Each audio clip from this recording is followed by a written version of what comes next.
All time high पर share बाजार पहुंच चुका है। रिकॉर्ड हाई पर घरेलू शेयर बाजार यानी मार्केट दिख रही है। 86,000 के पार सेंसेक्स पहुंच चुका है और निफ्टी भी 26,300 के लेवल को पार कर गया है।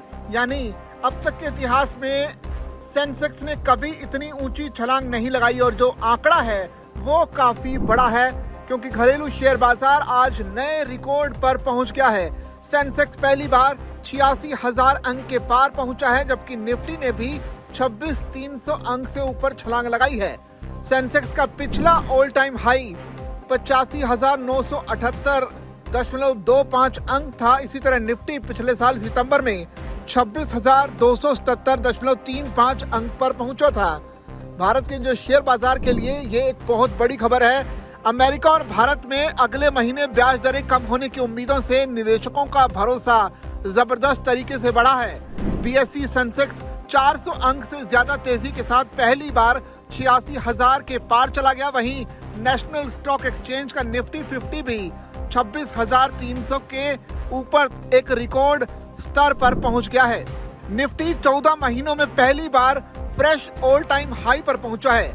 सेंसेक्स का पिछला ऑल टाइम हाई 85,978.25 अंक था।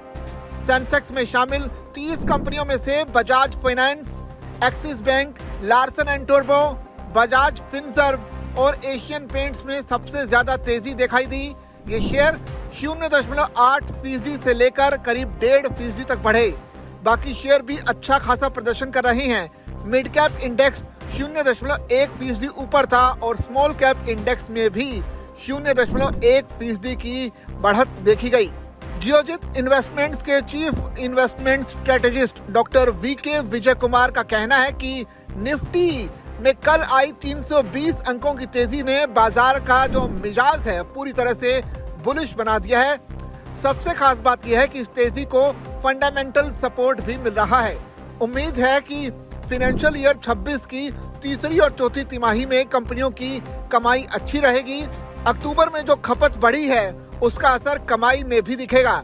फेड के ब्याज दरें कम करने की उम्मीद और रूस यूक्रेन युद्ध के शांतिपूर्ण समाधान की संभावना ने दुनिया भर के शेयर बाजारों के लिए सेंटीमेंट को बेहतर बना दिया है। 26 नवंबर को विदेशी संस्थागत निवेशक यानी FIIs ने करीब 4,778 करोड़ रुपए के शेयर खरीदे।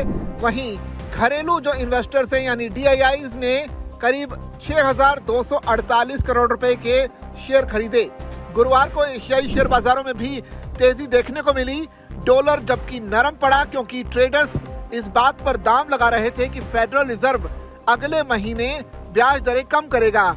सोना 0.4% गिरकर $4,146.53 प्रति औंस पर पहुंच गया। इससे पिछले सत्र में 0.8% की बढ़त भी देखी गई थी। तो इस तरह से एक रिकॉर्ड हाई पर सेंसेक्स और निफ्टी देखना पड़ेगा कि आने वाले दिन और खास तौर पर शुक्रवार का दिन कैसा रहता है मार्केट के लिए।